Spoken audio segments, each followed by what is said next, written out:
I was on ski patrol, and what they had done is they had taken over our mountain. We had Kimberly, and it's called North Star Mountain.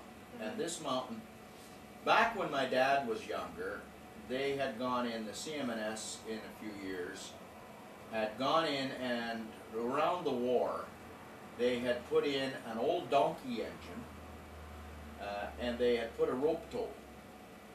And this tow went up, I would guesstimate the length of a tow at probably, today looking at it, probably 400 feet, but in those days it was 1,000 feet, you know, it was a real long rope tow.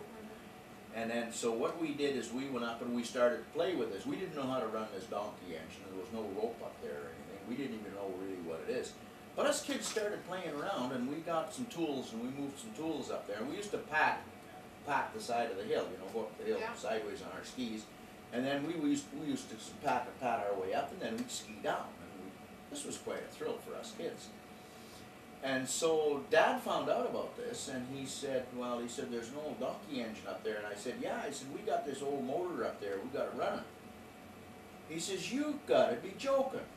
I said, no, I said, we can start it and run it. I said, we can make it go. I said, we got to haul the battery. We had to haul the battery up on toboggans. And then we had a crank. We could crank it, but we were always scared of the crank because it would break your arms, you know, when it kicked back. And we brought tools up, and we packed gasoline up there, and we would run it for, oh, maybe a minute, 2 minutes, just to, you know, not even really warm it up, but just for us kids to get it going. This was a mechanical device that we wanted to get going. So Dad talked to the mine, and got a hold of a bunch of the boys from the mine, and they said, okay, we're going to go and help those kids out. You know, if they're up there, they're doing that, let's get that old rope tow working. So they did. They came up during the summer, and they slashed it all out, the men, and all volunteer, and they put a brand new rope. CMNS gave them a brand spanking new rope, and it was full length, double back, you know, rope tow. And they got it all hooked up, and they got it running for us kids. So us kids had a blast with this thing during the winter time, and there was 3 or 4 of us that used to go up there, and we'd get this thing going. We'd get this rope tow going. Well, after a while, then some of the entrepreneurs of town, like the local lawyers and people like this, and what they did is they put a second tow on it, up higher, and then they put a miniature chairlift. What we would call a full chairlift, but it was a mini chairlift. And they went up to the first level. So I went up, and we used to go right up, way up. And so it was, when I left the bottom of the mountain, my job was to go up to the top, and I shut the top off. I was the last one up onto the mountain, and I would shut this rope tow down with the emergency switch up on top. We'd pull the emergency switch, and then we'd reset it so that the next day we could get it going again. And when I was up on top, it was beautiful. It was very nice, you know, I was way up the mountain. So then I skied down. As I'm coming down, I'm going through the clouds. Well, when I come through the clouds, and I was shooshing the mountain, which means you go straight down. There's none of this stuff, you know, back and forth. So I was coming straight down the mountain, boom, that was after election. And I was late at the time, so I wanted to catch the last people when they were leaving. And then we would ski down off the mountain. We had a ski run to go all the way down, right downtown. We'd come right out downtown, where we would end up. And anyway, I come whipping down off the mountain when I went through the clouds, and as soon as I was just about ready to break through the clouds, it's snowing, really snowing.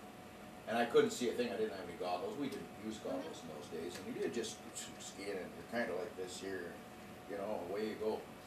And I knew I was pretty well blind, and I knew there was 2 moguls, 1 mogul, and 3 moguls.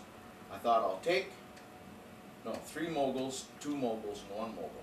I'll take the 2 moguls, go over the top of the first one, and then I can land on the down slope of the second one and put my brakes on before I get to the ski shack. It's a chalet. It was just about the size of our house. Well, I miscalculated, and I hit the 3. Well, I come off the first one, that was fine, everything was all calculated out. I hit the second one, that was fine, my skis jammed into the third one, and I went head first, full blast, head first, right into the side of the building. Well, the building would be quite a ways, so I was drifting right along when I hit that building, and when I hit, they said it shook the whole building. And they came outside, and there I was, just a bundled up clump of mess, just laying there. I was unconscious. Well, no doubt. And I remember coming to, and we were at just about to my dad's barber shop, and I said, "Stop and tell my dad I've been hurt." I knew I was badly injured. And they said, "We've already done that." And then I went out again, and then I woke up and I was in the hospital and I was sandbagged in. It was, but then back in those days too, they didn't have anything like they've got today for medical science. I mean, as far as they knew. Back injury, if there was something wrong with your back, put you in traction.